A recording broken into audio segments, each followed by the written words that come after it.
안녕하십니까, 타시엠입니다. 오늘은 앞전 일부 영상에서 진행했던 CCX 오버클럭에 대한 안정성 테스트 하고요, 바이오스 세팅에 대해서 영상을 만들어 봤습니다. 이렇게 보시는 것처럼 코어 6개는 46배수, 나머지 6개는 43.5배수거든요 전압은 1.375V 줬고요. 그래서 이렇게 세팅을 했을 때 시스템이 안정적인가에 대해서 테스트를 해봐야 되는데, 라이젠은 테스트 방법이 상당히 많습니다. 그 많다는 게 인텔의 링스처럼 딱 이거다 할 만한 테스트가 없어서 그렇기도 해요. 물론 인텔도 링스 말고 테스트할 수 있는 많은 방법들이 있어요. 그런데 링스가 여타 테스트에 비해서는 시간도 짧게 걸리고 검증 능력도 우수한 편이기 때문에 그걸 많이 쓰는 거죠. 그래서 인텔도 링스만으로 좀 부족하다고 느끼시는 분들은 다른 테스트를 병행해서 하시는 분들도 많아요. 어쨌든 라이젠은 인텔의 링스만큼 쉽고 강력한 테스트가 없는 건 사실입니다. 프라임이 있긴 한데 이게 좀 과잉 테스트인 면이 없지 않아서 코어 수가 적은 CPU에서는 그나마 할만한데, 이렇게 지금 3900XT처럼 한 12코어 돼버리면 FM대로 진행하기가 쉽지 않습니다. 지금 현재는 제가 일체형 3열 수냉 쿨러를 물려놨는데요, 이 정도 쿨러로는 쉽지 않고, 물론 이 배수를 낮추고 전압을 아래로 타협하면 되긴 되겠죠. 무거운 작업을 많이 하시고 또 그게 중요한 작업이라면 배수를 낮춰서라도 안정성을 확보를 해야 되는 게 맞죠. 그런데 대부분의 일반적인 유저들은 그렇게까지 묵직한 작업을 잘 안 합니다. 웬만한 실사나 게임에는 문제가 없는 애를 꼭 프라임을 통과하기 위해서 배수를 낮춰서 쓴다는 것도 조금 문제가 있죠. 그래서 현실적으로 프라임 테스트를 FM대로 진행하는 건 좀 과하단 얘기예요. 그래서 제가 많이들 쓰시는 방법 중에 비교적 현실적인 테스트 몇 가지를 소개를 해드리려고 합니다. 소개해드릴 것 중에 한 가지가 좀 특이한 거고, 나머지 3가지는 많이들 쓰시는 겁니다. 총 4가지를 말씀드릴 건데, 램 테스트 2가지, CPU 테스트 2가지예요. 램 테스트 2가지는 뭐 다들 많이 알고 계시는 이 TM5 하고요. 이겁니다. 얘를 갖다가 관리자의 권한으로 실행해서 뭐 10회 전이나 20회 전 정도 보는 테스트죠. 얘를 이용한 테스트가 하나 있고, 또 한 가지는 라이젠 램타 계산기에 포함된 램 테스트를 이용하는 거예요. 라이젠 램타 계산기를 실행합니다. 램타 계산기 버전은 1.7.3이고요. 얘를 열어보면 이렇게 위에 항목이 여러 가지가 있는데, 이 중에 멤벤치로 들어갑니다. 그럼 이런 화면이 나오죠. 이 화면에서 왼쪽 윗부분을 보시면 이렇게 사용자가 설정을 할 수 있는 메뉴들이 있는데요, 여기에서 이 두 번째 줄에 있는 멤벤치 모드를 멤테스트로 바꿔줍니다. 이렇게 멤테스트로 바꿔주면 이 첫째 줄에 있는 램 사이즈가 알아서 잡혀요. 아까는 12000이었는데 지금은 14075로 바뀌었죠. 그 아랫줄의 넘버 오브 스레드는 본인 CPU의 스레드 숫자에 맞춰서 설정을 하시면 돼요. 3900XT는 24스레드니까 24로 맞췄습니다. 그리고 그 아랫줄에 있는 태스크 스코프를 잡아주시면 되는데요, 크게 잡을수록 시간은 오래 걸리지만 더 확실한 테스트를 할 수 있어요. 보통 400 이상 잡아주시면 되는데, 좀 확실하게 하실 분들은 1000 정도 잡아주는 방법도 있어요.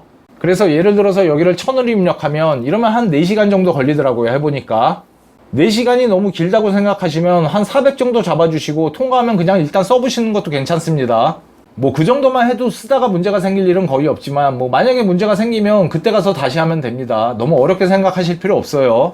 이거 1000으로 한다고 해서 완벽한 것도 아니고 400으로 한다고 해서 그렇게 많이 불안한 것도 아니에요. 그냥 편하게 하시면 됩니다. 그리고 그 아랫줄에 태스크 모드는 싱글로 놔두시고요, 이러고 런을 누르시면 됩니다. 그럼 뭐 이렇게 창들이 빠바바박 뜬 다음에 이제 바로 실행이 되는데, 여기 있는 숫자들이 1000까지 올라가면 이제 끝나는 거죠. 그게 한 4시간 걸린다는 얘기입니다. 물론 이 24개 스레드 전부 다 여기 에러가 0이어야 돼요. 하나라도 뜨면 실패죠. 저는 잘 통과하는데 지금은 뭐 시간 관계상 이거 뭐 끝까지 돌려보지는 않겠습니다. 요렇게 하시는 거라고 방법만 말씀드린 거고요. 그러니까 램 테스트는 이 TM5나 램 테스트를 이용하시면 됩니다. 자, 램 테스트 2가지는 말씀드렸고요. CPU 테스트는 일단 시네벤치 테스트가 있습니다. 시네벤치를 10번 정도 돌려볼 건데, 중요한 거는 연속적으로 돌려야 됩니다. 한 바퀴 돌고 나서 한참 쉬었다가 또 돌리면 안 되고, 끝나자마자 바로바로 돌려주셔야 됩니다. 그래서 생각보다 좀 지루합니다. 10바퀴 돌리는 게 너무 지루하다 그러면 한 5바퀴 정도만 하셔도 되긴 되는데, 최소한 5바퀴는 해주셔야 돼요. 한 3바퀴 돌리는 거는 안정성 테스트용으로 쓰기에는 조금 부족하다고 보이고요. 자, 그럼 시네벤치 한번 돌려보겠습니다. 첫 번째, 끝나자마자 두 번째.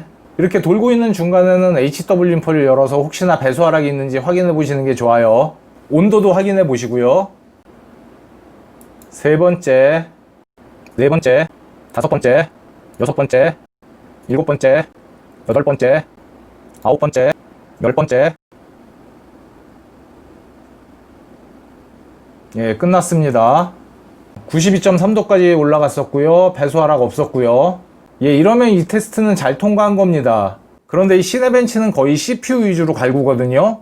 그러니까 이 테스트만으로는 좀 부족하고 아까 말씀드린 그 램 테스트 두 가지 중에 하나랑 같이 하시는 게 괜찮아요. 그러니까 이거 돌리고 TM5 정도 한번 돌려주시는 게 괜찮죠. 관리자의 권한으로 실행. 이거는 지금 10회 전에 맞춰 놓은 겁니다. 자, 완주했습니다. 에러 없이 잘 돌았고요. 자, 이렇게 시네벤치 10회 전 연속 실행하고 이 TM5 테스트를 통과하고 나면 웬만하면 실사하시다가 뻗을 일은 없어요. 게임 같은 건 당연히 다 아무 문제 없고요. 아주 무거운 프로그램을 그것도 이제 장시간 돌릴 때는 장담할 수 없죠. 자, 마지막으로 소개해드릴 테스트는 프라임 테스트입니다. 그런데 그냥 프라임 테스트가 아니고 부하가 낮은 프라임이에요. 이 테스트 방법은 쿨앤조이 맛살삼님의 글을 참고했습니다. 그 맛살삼님이 인용한 글의 원문이 이건데 글 제목 자체가 이 글을 읽을 때까지 프라임 95를 사용하지 마십시오입니다. 이 글하고 맛살삼님의 글은 둘 다 더보기란에 링크를 걸어둘 테니까 필요하신 분들은 참고하시기 바랍니다. 이 글의 핵심은 지금 보이는 이 구간이 현실적인 CPU 테스트라는 거죠. 이 세로축이 CPU 패키지 파워인데요. 당연히 이 그래프가 위로 갈수록 부하가 심한 거예요. 그러니까 이런 구간을 지나서 이런 구간을 테스트하는 게 현실적이지 않느냐. 구글이 번역해 준 거라 그 내용이 정확히 맞는 건지는 모르겠지만 어쨌든 그런 것 같습니다. 이 그래프에도 이 구간이 리얼리스틱 CPU 테스트라고 써 있습니다. 현실적인 CPU 테스트란 얘기죠. 아니, 현실적인이라는 말 자체가 마음에 듭니다. 사실 우리가 이 프라임 테스트를 할 때 이 작은 FFT는 좀 너무 비현실적이에요. 특히나 3900XT 같은 경우에는 도저히 온도가 감당이 안 됩니다. 지금 일체형 3열 쿨러를 쓰고 있는데 이건 뭐 모라를 갖다 대도 얘는 쉽지 않을 것 같습니다. 그래서 차선으로 사람들이 많이 쓰는 방법이 여기 체크 표시를 한 다음에 얘네들까지 체크 표시를 하는 거죠. 그래서 이 두 가지를 체크 표시하면 AVX하고 AVX2, FMA가 비활성화 되거든요. 사실 여기에 하나라도 체크 표시를 하는 순간 안정화 테스트로서의 가치는 사실 많이 떨어져요. 그런데 그마저도 또 통과하기가 쉽지가 않습니다. 그러니까 이것도 좀 비현실적인 거죠. 그래서 이 그래프에 현실적인 CPU 테스트를 해주는 겁니다. 그러면 어떻게 하면 이 테스트를 할 수 있느냐, 이걸 이제 맛살삼님께서 잘 정리를 해주셨는데 여기서 사용자 설정을 누릅니다. 그리고 최저 크기하고 최대 크기를 각각 896하고 4096으로 바꿔줘요. 여기 896을 입력하고 이쪽은 4096을 입력합니다. 이 상태에서 여기 제자리 정렬에 체크 표시를 해주고요. 이렇게 하고 확인을 누르시면 됩니다. 워커 윈도우 세팅은 이렇게 했습니다. 윈도우 숫자는 1, 프리어리티는 7, 코어 숫자는 12코어. 이렇게 설정했고요. 자, 이제 HW인포 열고요. 작업 관리자도 열고요. 실행합니다. 예, 테스트 환경입니다. 쿨러는 MSI 코어 리퀴드 360 3열 순행 쿨러고요. 에어컨 틀었고요. 실내 온도는 라디 바로 앞에서 측정했을 때 22도 정도 됩니다. 21.9도, 뭐 22도 왔다 갔다 하더라고요. 예, 이 정도 거리에다가 방열판하고 램을 같이 시켜줄 수 있는 쿨링팬 하나 설치해 놨습니다. 자, 4시간 좀 넘게 돌고 있는데 24개 스레드 다 에러 없이 잘 돌고 있습니다. 테스트 종료하겠습니다. 스톱. 네, 4시간 19분 돌았네요. 이 에러가 있는지 없는지는 이 24개 스레드를 다 이 창으로 확인을 해봐도 되지만 이 작업 관리자로도 알 수가 있습니다. 이게 하나라도 에러가 있으면 그 코어는 이게 멈춰 있어요. 자, 그럼 이 테스트하고 아까 시네벤치 10회 연속으로 돌린 테스트하고 어떤 게 더 빡세냐? 예, 우열을 가리기가 쉽지 않습니다. 저 같은 경우에는 둘 중에 하나를 통과 못하면 나머지 하나도 통과를 못해요. 또 반대로 둘 중에 하나를 통과하면 나머지 하나도 통과합니다. 그러니까 테스트의 검증 능력은 서로 비슷하다고 보여지는데 대신 온도는 얘가 좀 더 낮아요. 여기 보시면 최고 온도가 81.5도까지 올라갔는데 아까 시네벤치 테스트는 92.3도까지 올라갔었거든요. 지금은 10.8도까지 차이가 났는데 대략 10도 정도 차이가 난다고 보시면 될 것 같습니다. 그리고 전력 소모도 이 테스트가 대략 154W 정도 찍었고요. 시네벤치 테스트가 206W 정도 찍었습니다. 그러니까 전력 소모도 CPU 온도도 얘가 좀 더 낮긴 한데 그렇다고 해서 얘가 또 만만한 게 아니에요. 이게 테스트 시간이 4시간이나 돼서 그런지 뭐 시네벤치랑 거의 삐까삐까 합니다. 그래서 말씀드린 대로 검증 능력은 시네벤치랑 거의 비슷하다고 보여집니다. 대신에 테스트 시간은 4시간 이상 돌려야 되니까 시간은 좀 많이 걸리죠. 그러면 시간 조금 걸리는 시네벤치로 하면 되지 뭐하러 에러 하느냐. 시네벤치 10번이 잘 돌아가는 분들은 그걸로 하시면 됩니다. 근데 아마 그것도 온도 때문에 힘드신 분들이 있을 거예요. 그런 분들이 이걸 쓰시면 됩니다. 온도는 한 10도 정도 낮으니까요. 3900XT의 TJMAX가 95도예요. 그리고 셧다운 기준이 105도였나? 아무튼 그 정도까지 온도가 올라가면 그냥 꺼져버립니다. 그러니까 시네벤치를 돌렸을 때 95도가 넘어간다 싶으면 이걸로 하시면 됩니다. 이걸로 해도 95도가 넘어간다. 그러면 배수하고 전압을 낮추셔야 됩니다. 그리고 아까 말씀드린 대로 부하가 아주 큰 프로그램을 사용하시는 분들은 이걸로는 좀 약합니다. 테스트가. 얘는 철저하게 실사 위주의 테스트라고 보시면 돼요. 뭐 게임이나 일반적인 용도로 쓰시는 경우에는 안정성 테스트로 얘가 부족한 게 없는데 부하가 많이 걸리는 프로그램을 쓰시는 분들한테는 적합하지 않습니다. 그런 내용이 이 원문 글에도 나와 있고요. 그 다음에 또 하나 주의사항은 메모리 주파수 또는 타이밍을 변경하면 테스트가 무효화된다고 나와 있어요. 뭐 이거는 당연한 얘기입니다. 어쨌든 그래서 주의사항으로 먼저 메모리를 오버클럭 하십시오 라고 돼 있어요. 그리고 램오버는 이렇게 했습니다. 이게 지금 삼성 비다이 메모리를 3800으로 오버클럭 했을 때 추천값인데요. 세이프 패스트 중에 패스트로 계산한 값입니다. 요게 추천값이고 실제로 제가 입력한 값이 요거예요. 여기 지금 오른쪽에 빨간색으로 보이는 이 숫자들이 제가 지금 현재 설정해 놓은 값들인데요. 그래서 이렇게 비교를 해보시면 똑같죠? 그대로 사진 찍어서 똑같이 입력했습니다. 요런 일부 값들만 추천값에 비해서 더 조여놨는데요. 이건 뭐 제가 일부러 조이려고 조인 게 아니고 오토로 놔뒀을 때 이미 이 값들이 들어가고 있더라고요. 그러니까 추천값보다 이미 낮은 상태에서 잘 돌아가고 있는데 뭐 굳이 올릴 필요 없죠. 그래서 그런 값들은 손 안 대고 나머지 값들은 이 램타 계산기를 그대로 베낀 거예요. 이 램타 계산기는 여기 있는 값을 그대로 따라 하시든 아니면 조금 변형을 하시든 굉장히 유용한 프로그램이에요. 적극 추천합니다. 자, 이제 바이오스 세팅 보시겠습니다. 자, 바이오스 버전은 A40입니다. 왼쪽 가운데 있는 OC 카테고리로 들어갑니다. 일단은 램오버부터 해줘야 되니까 아래부터 설명을 해드리겠습니다. 램타 세팅 값은 라이젠 램타 계산기를 적극 활용했습니다. 저는 G스킬 3200에 CL14짜리 램을 썼는데 뭐 꼭 G스킬이 아니더라도 삼성 비다이의 단면 램을 가지고 계신 분들은 이 설정을 그대로 따라 하셔도 될 거예요. 자, 위에서 쭉 내려서 이 D램 세팅까지 내립니다. AXMP는 디세이블로 하시고 램클럭은 3800으로 맞췄어요. 3800은 아주 그렇게 어려운 클럭이 아니기 때문에 삼성 비다이의 단면 램을 가지고 계신 분들은 이대로 그대로 따라 하셔도 될 것 같습니다. FCLK는 램클럭의 절반인 1900으로 맞췄고요. 그 아래로 쭉 통과해서 어드밴스드 D램 컨피규레이션으로 들어갑니다. 이 세부 램타 세팅은 저도 램타 계산기를 따라했기 때문에 저랑 비슷한 조건의 램을 가지고 계신 분들은 이 세팅을 그대로 따라 하셔도 되고 종류가 완전히 다른 램을 쓰고 계신 분들은 라이젠 램타 계산기를 활용하시면 됩니다. 커맨드 레이트는 1T, 그 아래로 15, 15, 15, 15, 30 넣었어요. 두 번째 서브 타이밍은 위에서부터 46, 한 칸 건너뛰어서 304, 그 아래로 TWR부터 12, 4, 12, 4, 6, 8, 16, 14, 1 넣습니다. 그 아래 턴어라운드 타이밍은 순서대로 4, 1, 4, 4, 4, 1, 6, 6, 9, 1 넣습니다. 그 아래 미스크 아이템의 첫 번째 있는 기어 다운 모드는 커맨드 레이트를 1T로 바꾸면 자동으로 비활성화돼요. 그리고 그 아래로 디세이블, 디세이블, 이네이블, 디세이블 요렇게 맞춥니다. 그 아래로는 손대지 말고 통과. 그 아래에 있는 온다이 터미네이션은 첫 번째 항목은 45옴, 두 번째, 세 번째는 둘 다 꺼주시고요. 꺼준다는 게 이렇게 들어가 봤을 때 오프나 디세이블이라는 항목이 있으면 그걸로 설정해 주시면 돼요. 얘는 다이나믹 ODT 오프라고 써 있는 걸 고르시면 되고요. 그 아래 있는 애는 RTT 놈 디세이블을 고르시면 됩니다. 네 번째 항목은 48옴으로 맞추시고요. 그 아래 캐드버스 타이밍은 셋 다 빵빵빵으로 맞춥니다. 그 아래에 있는 캐드버스 드라이브 스트렝스 컨피규레이션은 램타 계산기에서 추천해주는 값이 안 먹어요. 저는 그래서 그 추천값 말고 그 바로 옆에 있는 Alt1 값을 고른 거예요. Alt1 값으로 입력했을 때 첫 번째부터 40, 20, 24, 24입니다. 이 아래로는 손대실 거 없어요. ESC 눌러서 나옵니다. 이 D램 세팅 바로 아래에 있는 섹터가 볼티지 세팅인데요. 저는 이 상태에서 램 전압만 1.5V를 줬습니다. 이 SOC 전압하고 이런 세부 전압들도 램타 계산기에 추천값이 있긴 있어요. 그런데 추천값대로 넣어보니까 TM5 통과를 못합니다. 하나씩 따로 넣어보진 않고 한꺼번에 전부 다 바꿔봤더니 TM5 통과를 못해요. 그래서 한꺼번에 다 오토로 풀어봤더니 TM5 통과를 합니다. 그래서 오토로 놔뒀을 때 잘 돌아가니까 저는 더 이상 손은 안 댔습니다. 그렇다는 얘기는 반대로 이걸 만져서 돌아가는 경우도 있다는 얘기예요. 그러니까 혹시나 이 램 전압만 만져서 안 돌아가는 분들은 이 위의 전압도 램타 계산기대로 한번 입력을 해보시기 바랍니다. 그리고 저는 이 램 전압은 다이어트를 안 했습니다. 시도조차 안 해봤어요. 그러니까 만약 얘를 1.45V나 1.4V로 낮춰도 이 똑같은 세팅이 돌아갈 수도 있습니다.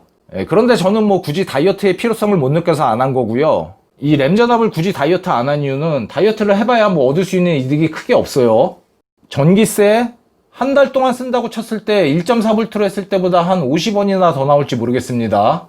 램 수명이 짧아지지 않을까, 뭐 단기적으로 봤을 때 그럴 일은 없다고 보고요. 아주 장기적으로 보게 되면 뭐 1.4V 넣었을 때 20년 쓸 수 있는 거를 1.5V 넣어가지고 10년밖에 못 쓴다, 뭐 그럴 수는 있겠죠. 그런데 사실 램이라는 게 수명이 다 돼가지고 버리는 경우는 거의 없다고 봐야죠. 이거 DDR2 2기가 램이거든요. 잘 돌아갑니다. 그런데 지금 이거 쓸 일이 없죠. 그러니까 뭐 수명이 다 돼가지고 램을 못 쓰게 될 일은 없을 겁니다, 아마. 사실 이 램은 이제 램의 용도로는 써먹을 일이 없습니다. 그래서 저는 이 램을 어떤 용도로 쓰냐면 제가 뒷부분에 추가 영상으로 이 램을 어떻게 활용하고 있는지 보여드리겠습니다. 필요하다고 생각하시는 분들은 이 전압으로 통과했을 때 전압을 좀 더 낮춰보셔도 됩니다. 그래서 여기까지 세팅을 하고 나면 램 세팅은 다 끝난 거거든요. 그럼 저장하고 나가셔가지고 윈도우에서 TM5나 램 테스트로 안정성 테스트를 해보시면 돼요. 그래서 그 테스트를 통과하고 나면 다시 들어와서 나머지 세팅을 만지시면 됩니다. 자, 메모리 테스트 통과했다고 치고 다시 바이오스로 들어옵니다. 자, 이제 램 세팅은 끝났고 OC 카테고리 들어오면 이게 첫 번째 항목이죠. 첫 번째 OC 익스플로 모드를 엑스퍼트로 바꿔줍니다. 그리고 그 다음에 CPU 레이시오 어플라이 모드를 CCX 오버를 하실 분들은 이렇게 per CCX로 바꿔주시면 됩니다. 만약에 모든 코어를 똑같은 배수로 오버클럭 하실 분들은 이 올 코어를 골라주시면 되겠죠. 자, 이렇게 per CCX로 설정을 하고 나면 CCX별로 배수를 다르게 입력할 수가 있습니다. 저 같은 경우에는 CCD 0번에 있는 CCX 두 개는 둘 다 46배수, CCD 1번에 있는 CCX 두 개는 둘 다 43.5배수로 입력했어요. 이거 찾는 방법은 일부 영상에서 설명을 해드렸으니까 그 방법대로 하시면 됩니다. 그래서 저는 46하고 43.5를 입력했지만 이건 뭐 CPU마다 다 다르겠죠. 본인 CPU에 맞는 배수를 찾으셔서 입력하시면 됩니다. 자, 그 아래에 있는 어드밴스드 CPU 컨피그레이션으로 들어갑니다. 첫 번째 AMD 오버클럭킹에 들어가요. 첫 번째 프리시전 부스트 오버드라이브를 어드밴스드로 바꾸시고요. 이게 PBO죠. 얘를 어드밴스드로 바꾸면 이 아래 이런 메뉴들이 생깁니다. 원래는 오토로 돼 있는 애를 어드밴스드로 바꾸면은 이제 이런 하위 메뉴가 생겨요. 그래서 그 아래 PBO 리미츠가 생기는데 얘를 매뉴얼로 바꿉니다. 그러면 PPT하고 TDC하고 EDC를 이렇게 수동으로 설정을 할 수가 있어요. 여기서 셋 다 최대값을 입력해 주셔도 되는데 최대값이 4096이거든요. 그런데 4096을 입력하면 윈도우 들어가서 라이젠 마스터를 열어봤을 때 이 둘 중에 하나가 제대로 안 뜹니다. 아마 EDC였던 것 같은데 얘가 제대로 퍼센트 표시가 안 돼요. 그래서 그게 보기 싫어서 저는 1024로 입력을 했습니다. 셋 다. 제대로 표시가 안 된다 뿐이지 4096으로 입력하셔도 됩니다. 단순 버그라고 해야 될지, 아니 뭐 버그라기보다는 이게 4096까지 열어줄 수 있는 보드가 있을 줄 몰랐겠죠. 처음에 라이젠 마스터 만들 때 그 정도까지는 대비를 안 했던 것 같습니다. 어쨌든 1024 정도 되면 뭐 무한대나 다름없기 때문에 저는 1024로 입력을 했습니다. 1024. 예, 나머지는 다 오토로 내버려뒀고요. ESC 눌러서 나옵니다. 그 아래 있는 AMD CBS로 들어갑니다. 첫 번째 통과, 그 다음에 글로벌 C 스테이트 컨트롤은 디세이블로 바꿔주시고요. 그 아래로는 쭉 통과하시고 패키지 파워 리미트만 1000W로 바꿔줍니다. ESC 눌러서 나와요. 이 아래로도 쭉 통과하시다가 스프레드 스펙트럼만 디세이블로 바꿉니다. 자, ESC 눌러서 또 나가요. 그 아래에 있는 섹터는 BCLK 메뉴니까 뭐 손대실 거 없습니다. 여기는 그 아래가 D램 세팅인데 이거 아까 했고요. 더 아래로 내려서 볼티지 세팅까지 내립니다. 첫 번째 디지털 파워로 들어가요. 첫 번째 CPU 로드라인 캘리브레이션 컨트롤은 모드 1으로 바꾸시고요. 그 아래로 다 통과하시다가 CPU MB 로드라인 캘리브레이션도 모드 1으로 바꿉니다. 예, 여기서는 이렇게 로드라인 캘리브레이션만 둘 다 모드 1으로 바꾸시면 돼요. ESC 눌러서 나갑니다. 그 아래 있는 CPU 코어 볼티지는 오버라이드 모드로 바꾸시고요. 오버라이드 모드로 바꾸면 그 아래 CPU 전압을 입력할 수가 있습니다. 저는 1.375V 입력했는데 이건 뭐 CPU마다 다 다르죠. 본인한테 맞는 값을 찾으셔가지고 입력하시면 돼요. 그 아래가 SoC 전압인데 이것도 만지실 분들은 오버라이드 모드로 바꾸시면 됩니다. 예, 저는 그냥 오토로 놔뒀어요. 그 아래로 쭉 내려서 저는 램 전압만 1.5V 설정했고요. 램타 계산기 참고하셔서 이 세부 전압들은 거기서 추천하는 값들로 바꾸셔도 됩니다. 예, 이러면 다 됐습니다. 저장하시고 나가셔서 윈도우에서 안정성 테스트 하시면 됩니다. 자, 오늘 영상은 여기까지입니다. 긴 시간 동안 시청해 주셔서 감사합니다. 안녕히 계십시오. 자, 삼성램으로 한번 오버를 해보려고 하는데요. 뭐 특별히 수율이 좋은 애도 아닙니다. 그냥 평범한 애예요. 근데 방열판이 없으니까 램 전압을 막 세리기가 좀 불안하죠. 그래서 요런 방열판들을 준비하긴 했는데 여기 아수스라고 써있네요. 아니 가수스가 램 방열판을 만들었다는 것도 웃기지만 뭐 이 퀄리티가 이거 얘네들이 안 만들면 안 만들었지 일단 만들면 이렇게 만들 리는 없거든요. 그런데 여기 너무 당당하게 아수스라고 써있으니까 좀 헷갈리긴 합니다. 그런데 이 제품 만듦새로 봐서 100% 중국산인 것 같아요.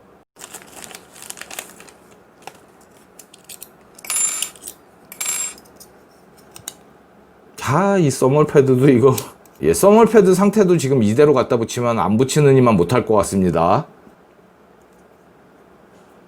뭘로 긁어내야 될 것 같은데 이게 손톱으로는 힘드네. 자, 램 방열판 써멀 패드는 램으로 긁어내야죠.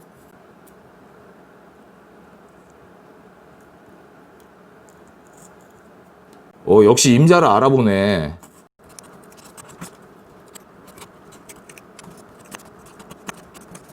이거 딱 뚜따 한 다음에 그 실리콘 긁어내는 그 느낌인데요.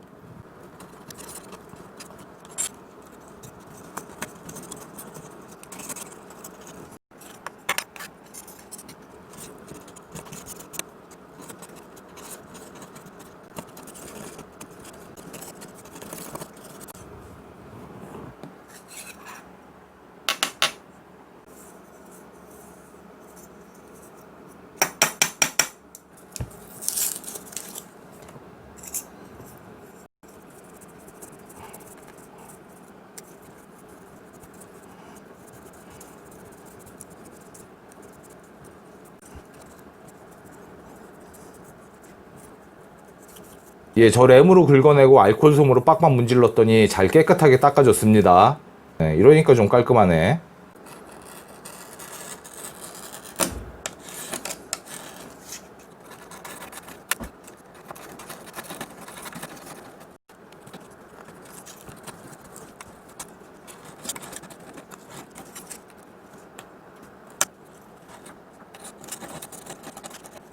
이게 램으로 1차 긁어낸 거거든요. 이렇게. 네, 닦으면 이렇게 돼요. 예, 깨끗하게 다 긁어냈습니다. 이제 여기다가 써멀 패드를 붙여야 되는데 여기다 붙일까 램에다 붙일까 일단 자르고 봅니다. 네, 램에다가 붙이기로 했습니다.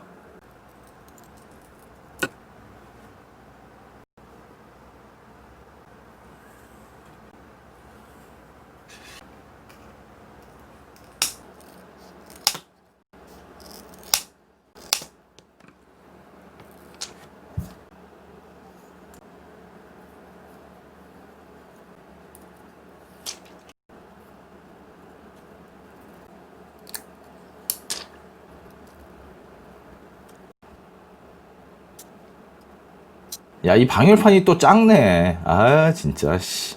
아수스